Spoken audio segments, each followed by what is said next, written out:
byari byubatswe mu mpinga y'imisozi. Haleluya, haleluya.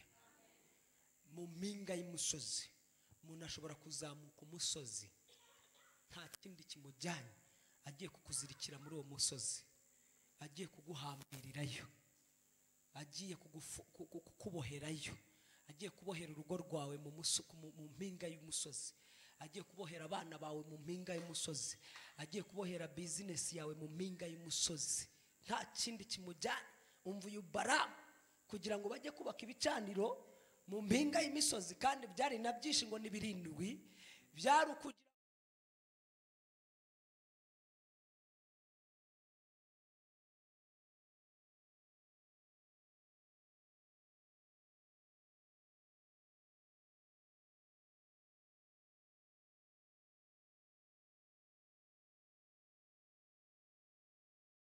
agiye kuvuma Uwiteka ahindura amagambo, ashyira amagambo meza ku rurimi rwa Balamu.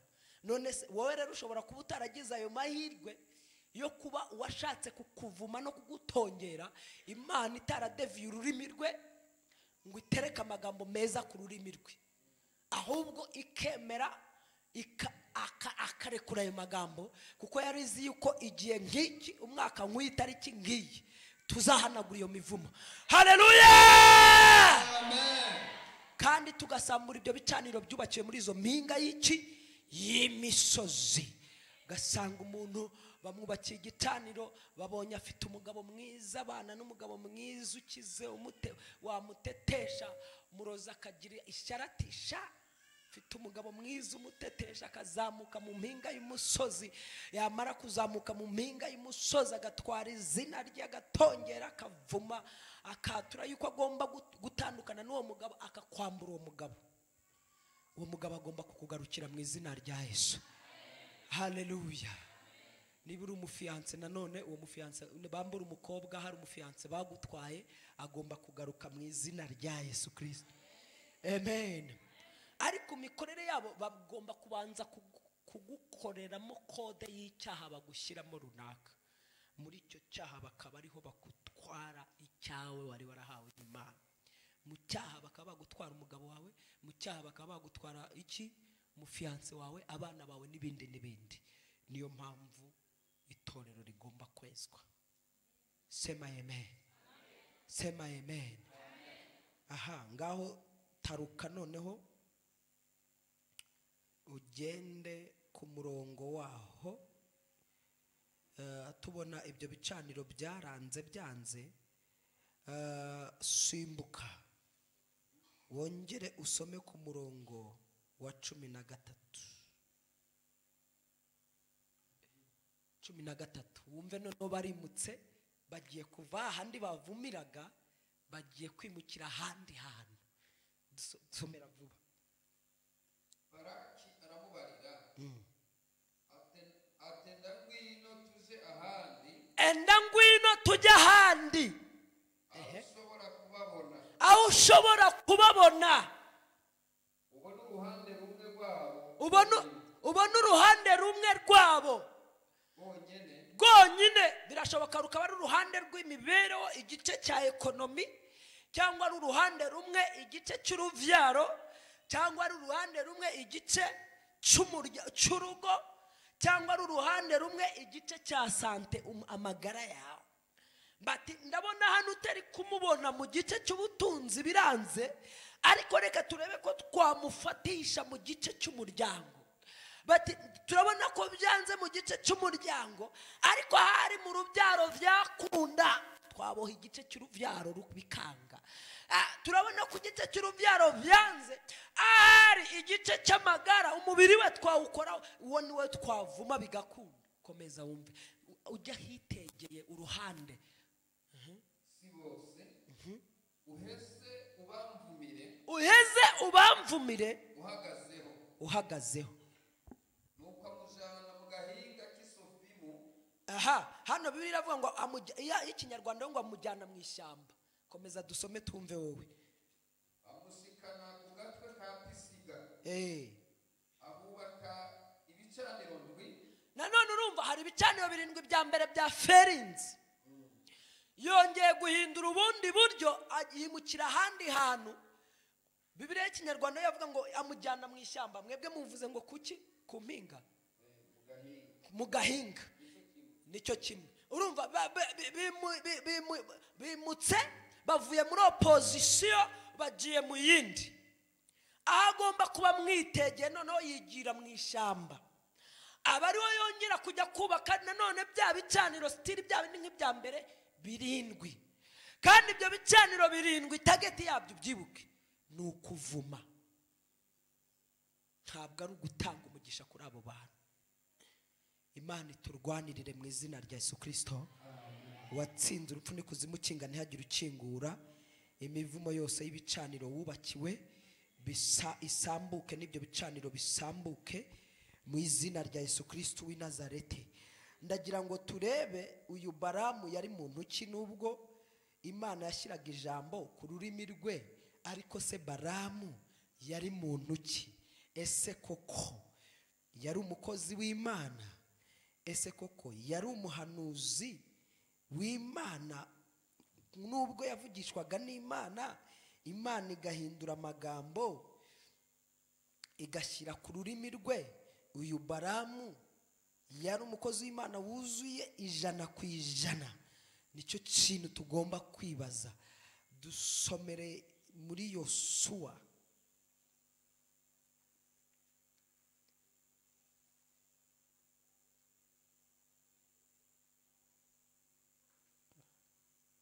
cumi na kane.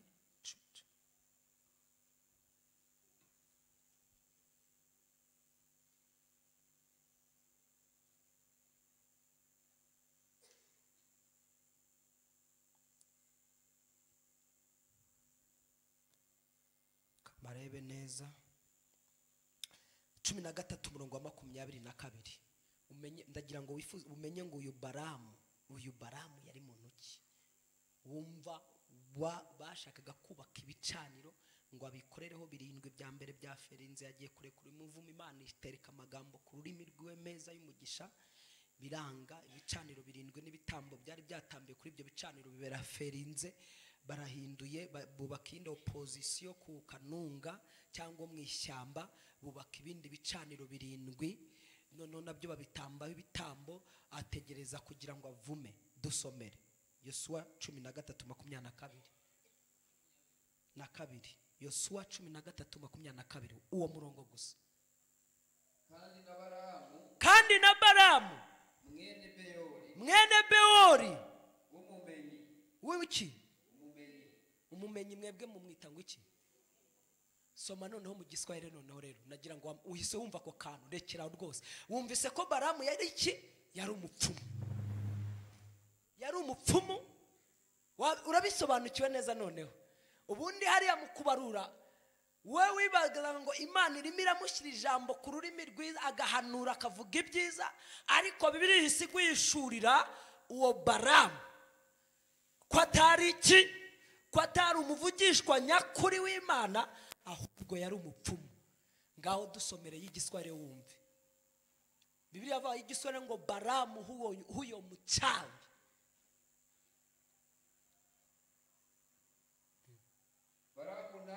Baramu naye huyo mwana wa Beori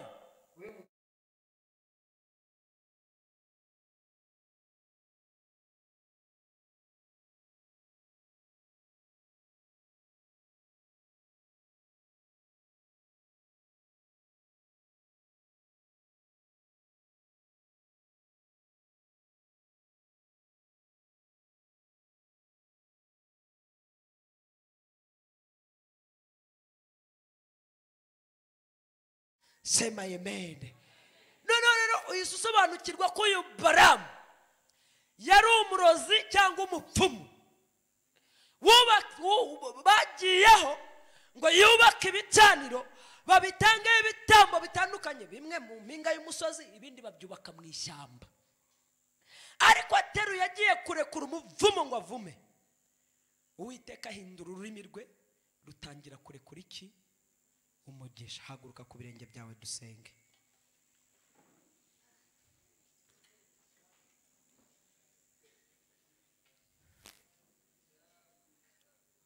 aho rero hahita hava icyigisho kivuga imivumo y'abarozi. Imivumo y'abarozi bashobora kukohera, kugutongera. Hari umuntu nasengeye wari uri mu Rwanda kuri telefoni, ariko arambwira ngo umupfumu yaje asuka ibintu hejuru y'amabati ye.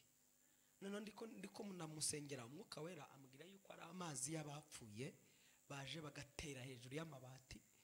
Ariko muri uko kuyatera hejuru y'amabati byari uburyo bwo kugira ngo binjize urupfu mu rugo rwe rugomba kwica ubuzima n'imibereho na buri kimwe cyose. Imana idufashe mu izina ryande. Turasenga tutwohereza ijambo. Sema amen.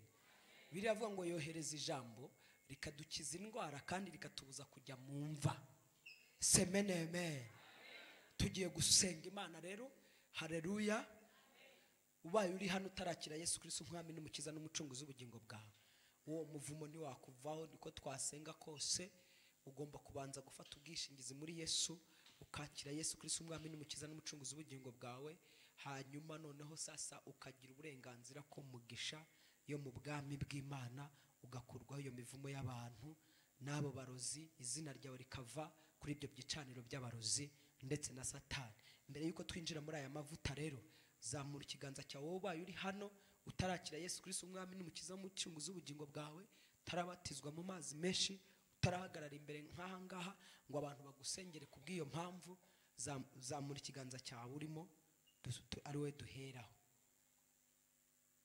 Amashyi menshi ku mwami. Tera intambwe uze hano, tera intambwe uze hano.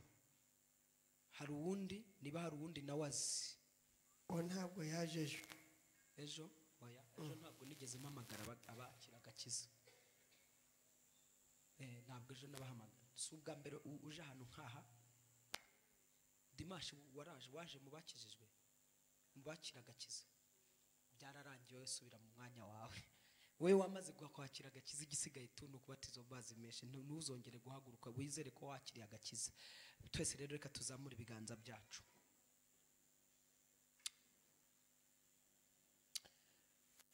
Nagiye ntanga ubuhamya n'ingero zitandukanye ngamije kukwereka ukuntu ubuzima bw'umuntu bushobora kujyanwa ku bicaniro by'abarozi n'abadayimoni, mu mpinga y'imisozi, mu misozi, mu mashyamba, mu nyanja,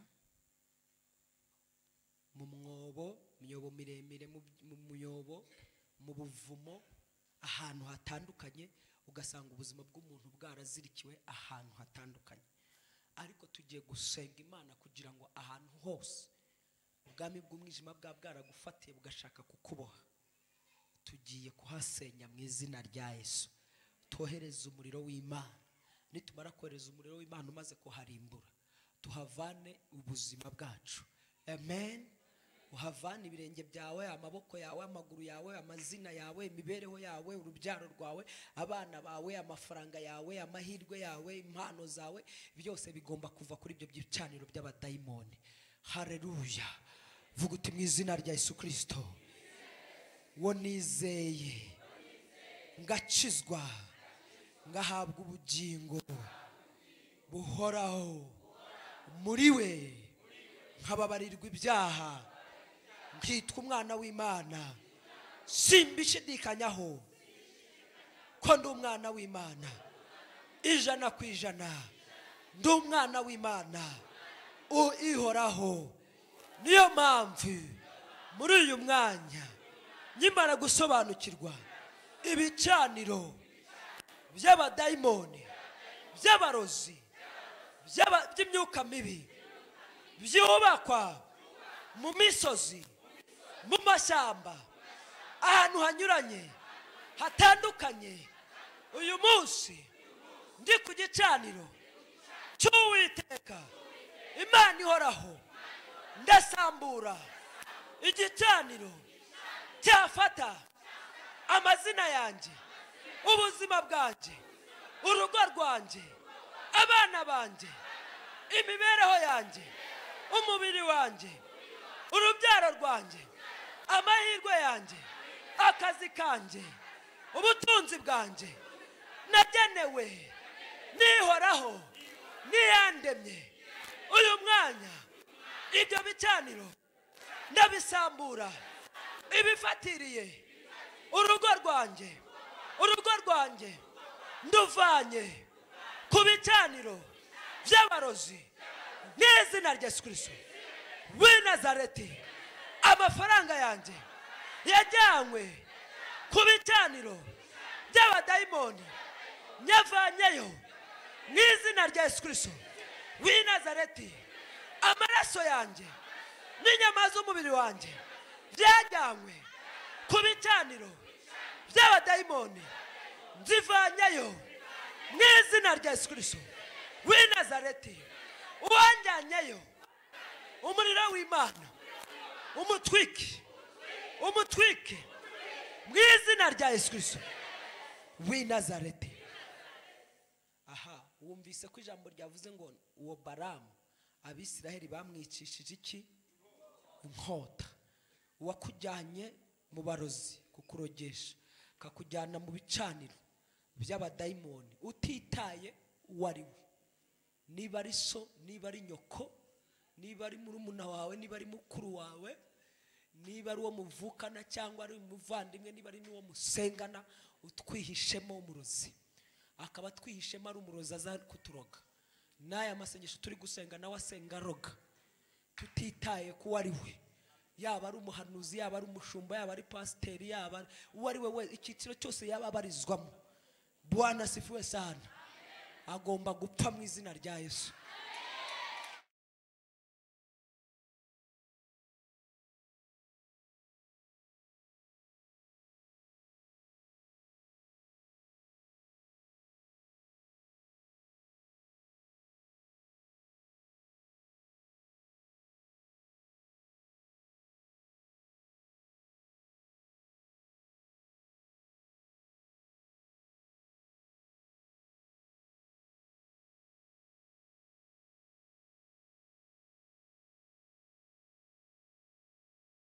Mu izina rya Yesu.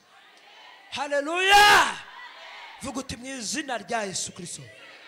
Umukozi wa Satani, intumwa ya Satani, Satani akoresha mu buzima bwanjye, andoga, agambiriye kunjirira nabi, yaba ari uwo mu muryango, mu maraso, kwa data, kwa mama, barumuna banje, ari muri bakuru banje, muba mu muryango wa kure na hafi, muba twasengana, ufite imbaraga za kirozi, ufite akanwa ka kirozi, ufite ijisho rya kirozi, ufite ururimi rwa kirozi, ufite amagambo ya kirozi, ugendera mu migenzo no mu mihango ya kirozi, uzikura abazimu, ibitega, za nyabingi n'amahembe n'imyuka mibi itandukanye, akayohereza ku buzima bwanjye. Uwo muntu abaye ari umukobwa cyangwa umusore, umugabo cyangwa umugore, umukecuru cyangwa umusaza, urogera mu bukeri, mu nzoka, mu mbwa, mu miyaga, mu mahembe, uyu munsi umuriro w'Uwiteka umusange aho ari, umuturire n'imyuka ye n'ibicaniro bye, imivumo yose yohereje kuri njyewe imisubireko mu izina rya Yesu Kristo. Wapfuye akazuka, wancunguye akantangaho ikimazi gikomeye cy'amaraso ye, mu izina rya Yesu Kristo. Wanzaniye ubohoka, akanzanira ubuzima bwiza n'amagara meza. neza wa murozi we wa mwana wa satani we wowe wo kurimbuka umuriro w'Uwiteka ugutwike marayika w'Uwiteka aguhane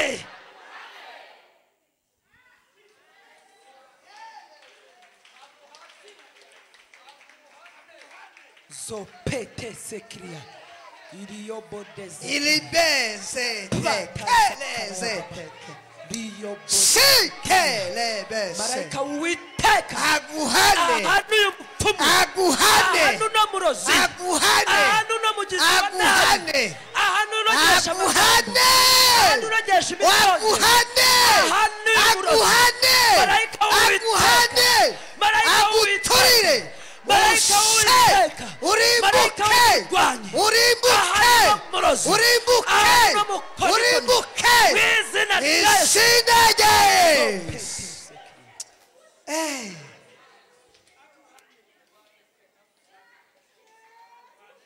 ndavugana n'umurozi ukugenza marayika w'Uwiteka muhane ukugenza muri taxi akakugenza mu modoka akakugenza no mu rusengero wakwinjira no mu rusengero akakwataka wakwinjira no ku gicaniro cy'Uwiteka akakwataka marayika w'Uwiteka muhane mu izina rya Yesu zopete sekiria iliyobodeze kiria pata sakara ya baba iliyobodeze kiria. Ndagira ngo twese dufate abafite ama smartphone fata telefoni yawe ufite Bibiliya isanzwe ayifate amen uwi ufite smartphone akaba afite smartphone afite Bibiliya yinjire muri Bibiliya Zaburi igice cya 36 tugiye kuyisengeramo Zaburi igice cya 36 waduhagaze mwikwicara turacyari gusenga ntabwo tugiye kwiga ijambo twiza ahubwo iyo Zaburi igiye guhinduka isengesho amen noneho mwarimu bamuhe microphone adusomere iryo sengesho tugenda turisubiramo murongo wa mbere 36 Zaburi ya 36 haleluya Zaburi ya 36 mujya mwumva bene data ngo basomeye ya 35 nako ni 35 mujya mwumva bene data ngo basoma za dua nyina akagusomera dugapfa uriya natwe mu byanditswe byera hari amagambo wakwatura yifashishije ukakagira umurozi wakugenzaga 35 ngaho dusomere mu kirundi tugende twese tugisubira kuko ngewe ni mu kinyarwanda urageza ubwo tugiye gusubiramo iyo Zaburi twese kuva ku murongo wa mbere ugeze ku murongo w'8 aravuga aradusomera dusubiramo twese n'abadafite Bibiliya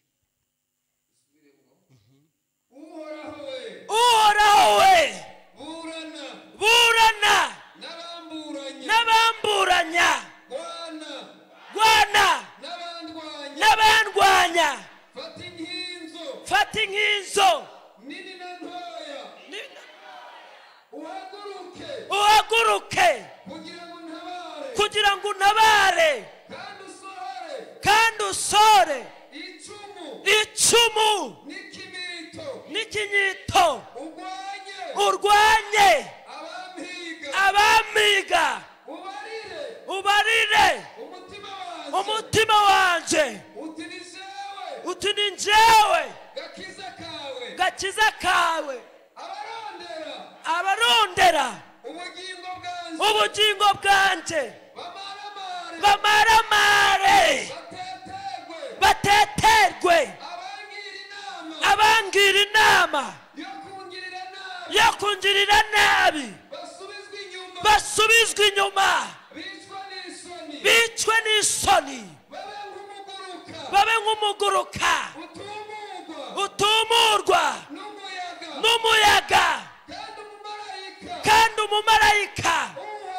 w'Uhoraho abirukane inzira yabo ibe umwiza n'ubunyerere unyerere kandi umumarayika uhoraho abahiga aho bari hose kuko baneze umutego mu cyobo atanyanduruko kandi ubimire ubugingo bwanjye atanyanduruko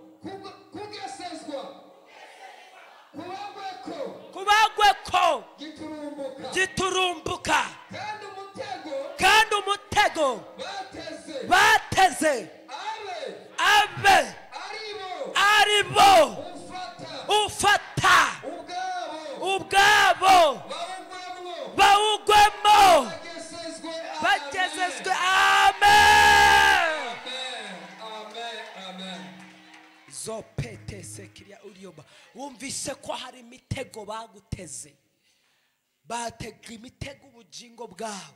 Batega imitego imikorere yawe kugira ngo ugwe muri iyo mitego, ugwe mu bihombo, ugwe mu makrize, ugwe mu bukene, ugwe mu gisuzuguriro. Hari imitego bagiye batega kugira ngo upfe ukenyutse ugwe muri iyo mitego. Iyo mitego bateze aribo bayigwamo mu izina rya de.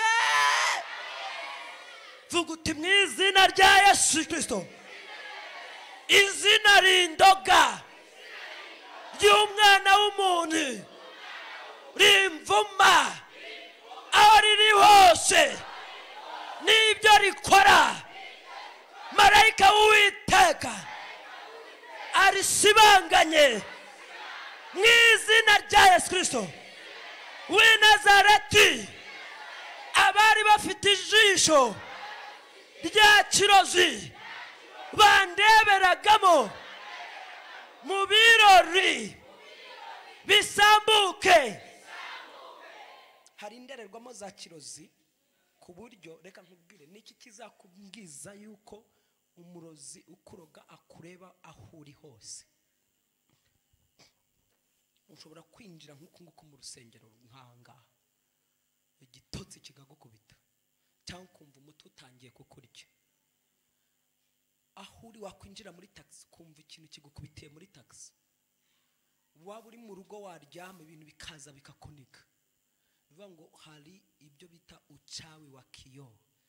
Bivuga ngo umurozi akaba yaramaze kugushyira muri miruwari yiwe, noneho sasa akaba kureberera mu isi y'umwuka aho ujya hose naho ugana hose.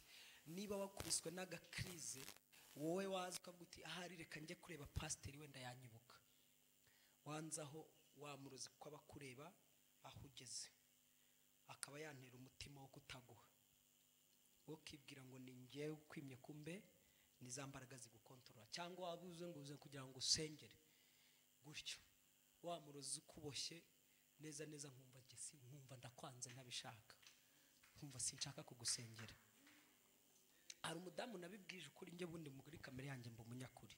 Uwo mudamu yaramaze imisaza mu rugo njye nkumva simushaka pe kandi afite amafaranga afite ariko nkumva sinshaka kumusengera. Noneho sasa aza ncunga rimwe noneho ku ngufu nuko naba nicaye hariya ahita yinjira ndimo ndanasenga yicaye iruhande rwanjye. Yicaye iruhande rwanjye ngo ati pastor njyewe ntabwo mva hano utansengeye. Imana yamaze kumbwira ko ari wowe ngomba kubohokeraho. Niko yambwiye ati rero okay amfata ngo kwisaho reka nkubwize ukuri wa mama we. Igihe cyose nakubonaga nkumva umutima wanjye no gushaka, nkumva singushaka, nkumva nagukwepa. Nibwo yatangiye kumbwira rero ukuntu umupasiteri wiwe muyobora yamujyanye mu bapfumu agiye kumuvuza. None sasa nsanga ni umuntu uri ukondana ariko umurozi umuroga ni umurozi ukaze wa wundi. Yambwiye ko amaze guhindura serire 6 zose kuko umurozi umuroga ni umwana w'umugabo wiwe. Nuvuga ngo umudamu yinjiye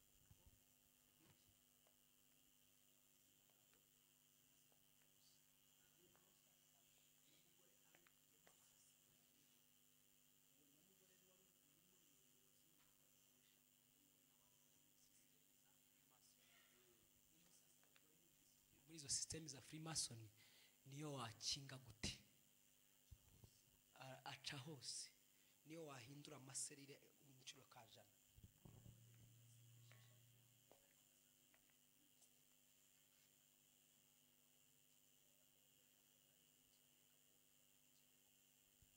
nibyo namubwiye ndavuga nti rero sasa si ntangira kumusobanurira ibiba ku buzima bw'umuntu ndikumbe menye rero numvaga nashaka kugusengera bitewe n'umwuka ukuriho Imana idufashe mu izina ryande wowe ukaba warenganya pasiteri cyangwa n'undi muntu kumbe hari umwuka ukuriho utuma nta wagufasha byaba ni mu buryo bwo gusenga nta wagufasha wajya kugira ngo kumva nyir'ubwita kumva ntabishaka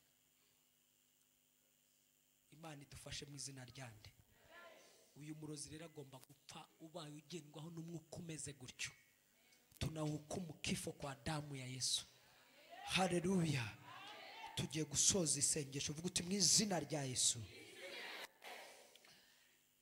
wapfuye akazuka uw'imirimo yose ya Satani yononekeramo uyu mwanya izina rya Yesu Kristo ritinywa n'abazimu ritinywa n'abadayimoni ryatsinze kuzimu na Rusoferi n'abamarayika biwe uyu mwanya wari warateze imitego y'urupfu mbere y'uko uyu mwaka ushira akaba yari yiteze ko njyewe napfa uyu mwanya urwo rupfu aba ari we rutwara mu izina rya Yesu Kristo w'i Nazareti uwasunitse kirize mu buzima bwanjye uwasunitse kwangwa n'abantu mu buzima bwanjye uyu mwanya ibyo yandungikiye bimusubireko umutego wose natezwe mu mwuka iwanjye mu rugo aho ntuye aho njya hose iyo mitego numye umuriro w'Uwiteka n'amaraso ya Yesu n'izina rya Yesu n'amarayika w'Uwiteka bacagagure barimbure ibyo byose byangenzaga ubuzima bwanjye n'ibyanjye byose mbivanye mu maboko y'umubi ndabigaruye mu izina rya Yesu Kristo komera Imana amashyi menshi mu rwego rwo kubihamya ufite ituro ryawe ngwino rirambike ku gicaniro haleluya hanyuma dusenga ufite ituro ryawe ry'aya masengesho dusenze yo kugarura ibyo byose n'ubuzima